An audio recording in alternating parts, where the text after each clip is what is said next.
Another thing that's important to note when you're starting to look at, okay, I want to start to create a culture, create a group of men that is proactive, that is going out to meet girls or to create a lifestyle that's interesting, is the ideal group is like the X-Men. It has multiple characters in it. Because if you're hanging around just the same type of people, even if they're really proactive and interesting people, nice people or whatever, if they are all introverted or analytical thinkers, right, if they're all in one sphere of work, then you are fairly limited by what you know, who you know, right? And we see this. Most groups are fairly homogenous. They're the same race, the same age, the same work that they're doing, similar kinds of temperaments.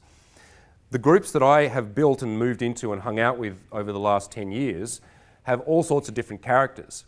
And an ideal tribe of men includes a macro thinker, a micro thinker, extroverts, introverts, someone who is really good at connecting with people one-on-one, someone who is a social butterfly, who's good at holding the attention of groups. And if you look at the groups that I hang out with, I'm the macro thinker and the person that makes deep connection with people one-on-one. Liam is very extroverted, he's very good at dealing with group dynamics, and he's also a deal maker, somebody who finds out what somebody's good at and immediately brings them into the fold and gets something happening with them. He's also the guy that as soon as an idea appears, he takes action on it, whereas I'm actually more of a cautious thinker and I'll plan and plot things for too long. So he and I work really well as a team together. If an idea appears, Liam's like, let's do it immediately. And I go, hang on a minute, buddy, let's think about it. And then we think about it a little bit and then we do it immediately. Tony Solo who's one of our coaches, is an absolute workhorse, incredibly disciplined person who once he gets something in his mind moves meticulously and moves in a linear way. Then we bring in outside plugins such as Gareth Jones, who you guys would have all seen a couple of days ago, who is an amazing people person, very, very social, very good at like keeping a party going, great social butterfly, and so on. So in amongst that group, it means that we have access to all different types of people, all different ways of thinking.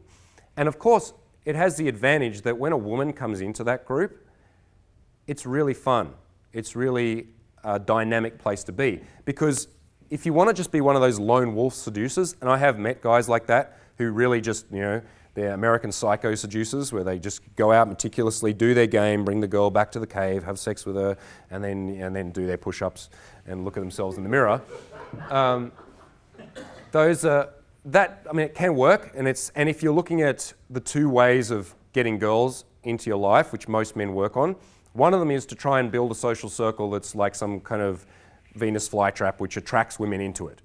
And that was the old way of doing things, where you would try and become part of a social scene, join a band. That's why I started music, was to try and get girls, because there would be girls in the vicinity. And I've worked with clients who've owned nightclubs, owned modeling agencies, owned hairdressing salons and places where there's lots of girls.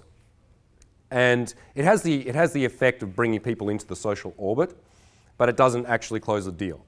It's not enough in and of itself.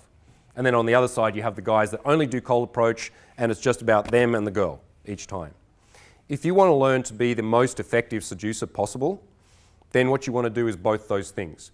You must be able to see a girl that you like somewhere on the bus, in the park, wherever, go over there and make an impact. Otherwise, you are limited to a very scarce pool of choices. But at the same time, if you can do that and then bring a girl into a social circle, which is fun and interesting and dynamic, and where the men respect each other, and when you walk in with the girl that everyone has your back, then that makes your job so much easier. Because of course, at the end of the day, the girl is going to be interested in you. That's what, if she's going to have sex with you or start a relationship, it's because of you. But it certainly doesn't hurt having a group where she comes into it and it's interesting, where there's people who are holding more of the social atmosphere together. And I know for me, I'm not very good at that. In big groups, that's not I can stand up in front of a big group and talk, but holding together big social groups is not my forte. But having someone like Liam or Gareth around means that element is done for me. So I can bring the girl in, and then the social circle act as this seduction washing machine, and out the other end comes a relationship.